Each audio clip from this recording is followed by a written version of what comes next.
So Robinhood restricted trading of stocks on their platform, leading to an all-out war between Main Street and Wall Street. What does this mean for you, and should you stick with the platform? For more investing guides, courses, and reviews, visit investingapps.com. Hey, welcome back guys. This is Eric of everydayinvesting.com, and today we're going over the big news about Robinhood halting trading on their app, and we're also going to go over some alternative trading platforms that you may want to consider if that's something you're now looking for. So this really all goes back to the stock price of GameStop, because if you haven't already heard, over the past few days this week, the stock price of GameStop has literally risen through the roof as a result of the subreddit group Wall Street Bets purposely coming together to push the stock price higher.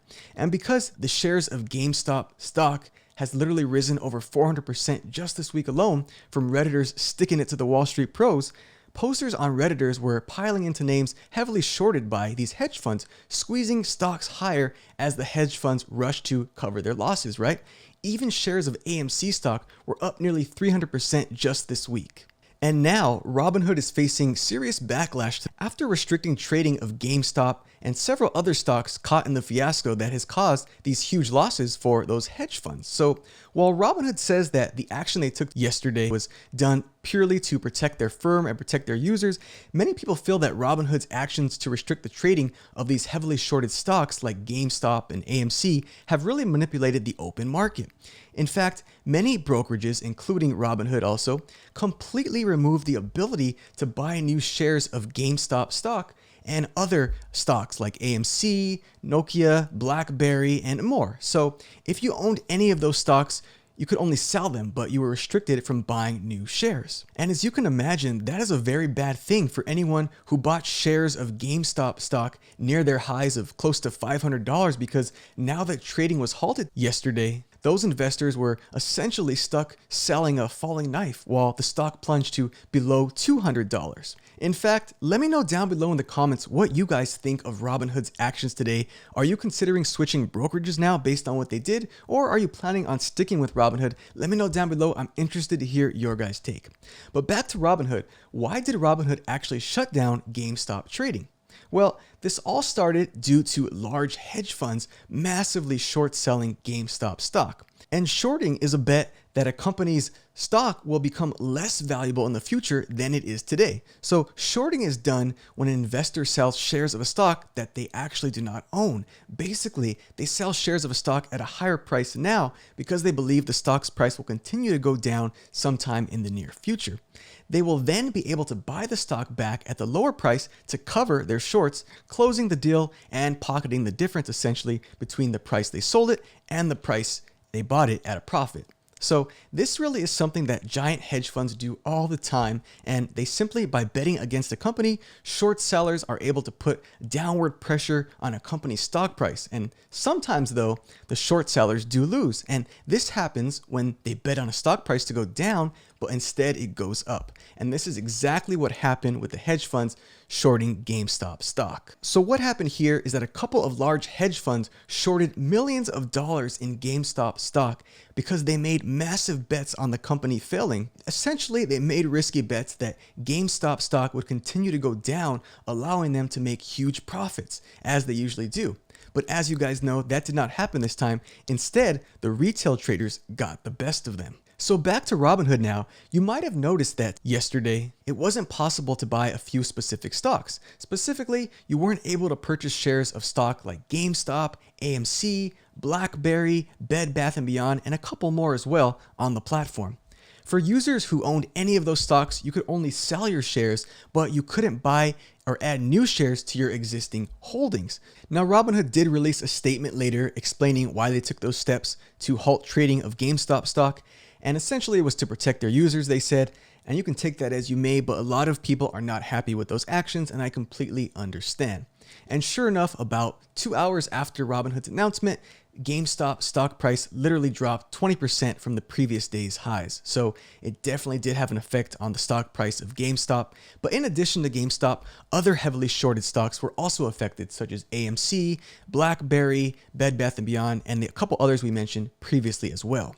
But I think it is important to mention, guys, that it's not just Robinhood. Many other brokerages have also followed suit, including companies like Webull, Interactive Brokers, TD Ameritrade, Charles Schwab, and even more. So what led to the stock buying frenzy that led to Robinhood's decision to halt trading?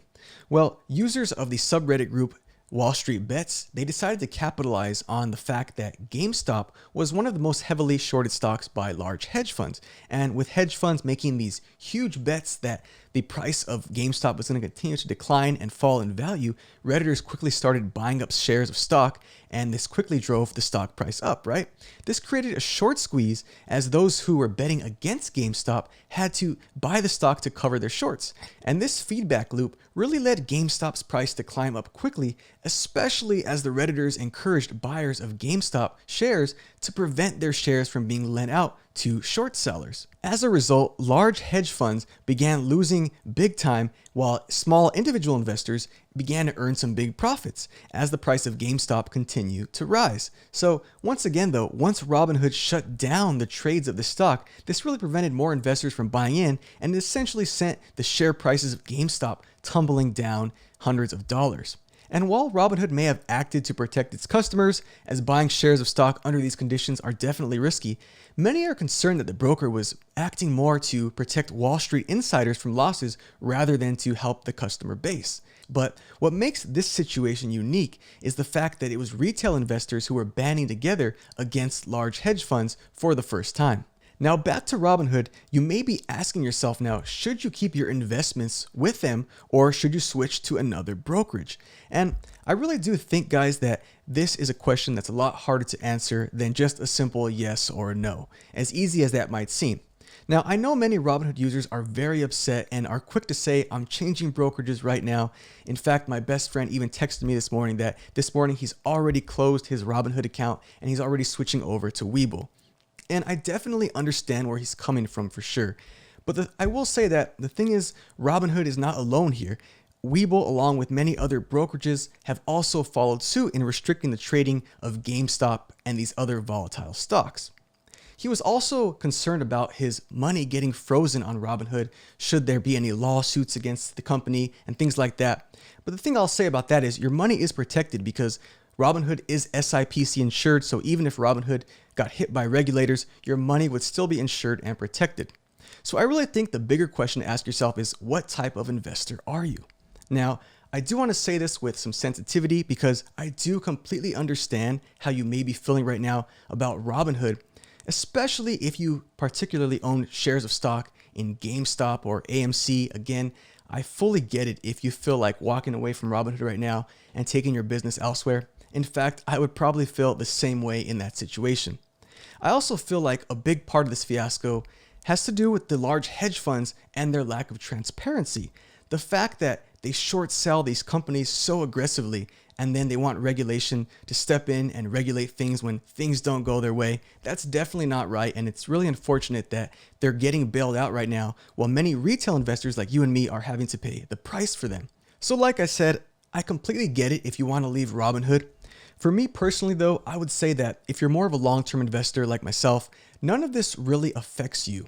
If you're investing in quality companies and quality ETFs for the long term, then these trading restrictions and halts shouldn't really impact your portfolio at all. For that reason, I've decided that I'm sticking with Robinhood right now for the time being. And to be fair though, guys, I will say that I do use many different brokerages because I like to test them out for you on this channel. So I definitely kind of have to stick with as many brokerages as possible. But as a long-term investor, again, in quality companies and ETFs, this whole GameStop Reddit fiasco really hasn't given me a reason to leave Robinhood specifically. Now, don't get me wrong, I'm definitely not defending Robinhood here at all. They need to get their act together. They need to fix this and take immediate steps to prevent this from happening again. So I definitely hope this is a huge wake-up call of the unfair advantage that large hedge funds have over retail investors like you and me. On the other hand, I will say that if you are a trader who is interested in actively trading volatile stocks like these, then you might find a different investment platform to be a better option for you. But like I said, many of the other brokerages are also following suit and restricting trading of GameStop and these other volatile stocks. So assuming you're not already invested in one of these restricted stocks, the best thing to do might just be not to make a rash decision and see how Robinhood and all these other brokerages respond. See how they lift the restrictions and how the decisions they make to prevent this from happening again, right? How do they respond? You also don't want to rush into selling all your investments on Robinhood and cashing out to get off the platform, simply guys, because there are taxable consequences and you will have to pay taxes on any profits you made. That's why if you are switching, you may want to consider transferring your investments over to a new brokerage rather than just selling them. It still moves your stocks to the new brokerage, but you don't have to suffer the tax consequences. So whether you decide to stay with Robinhood or you want to switch to a new platform, I do think that something good will come out of all of this. I do think that it's a major wake-up call, like I said, and it will bring a lot of awareness and support behind the movement to truly democratize investing, to make things more of a level playing field between hedge funds and retail investors like you and me going forward. But if you are considering switching from Robinhood to a new brokerage, you may want to consider these Robinhood alternatives that also offer a combination of 100% commission-free stock trading, fractional shares, and even clean user interfaces. Again, both can be used for investing and trading, although I will say that one is more suited for active trading than the other. So if you're on the fence and you're unsure if you want to switch or stay with Robinhood, definitely check out these alternative trading apps.